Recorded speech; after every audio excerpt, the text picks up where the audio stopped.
घरच्या घरी बनवा अगदी सोपा आणि चविष्ट वडापाव। इथे मी उकडलेले बटाटे स्मॅश करून घेतले। त्यानंतर एका कढईमध्ये तेल टाकून त्यामध्ये मोहरी, जिरे, हिंग, कढीपत्ता, मिरचीचा ठेचा, हळद आणि स्मॅश केलेले बटाटे टाकून मिक्स केले।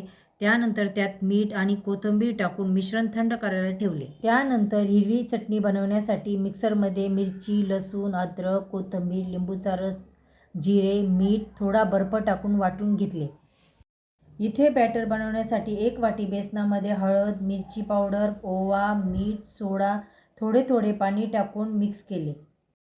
त्यानंतर थंड झालेल्या मिश्रणाचे गोळे तयार केले। गोळे बॅटरमध्ये डीप करून गरम तेलात सोडले आणि वड्यांना 2-3 मिनिटांसाठी तळून घेतले। त्याच तेलात मिरची तळून घेतली। त्यानंतर बेसन पिठाचा चुरा क्रिस्पी होईपर्यंत तळून घेतला।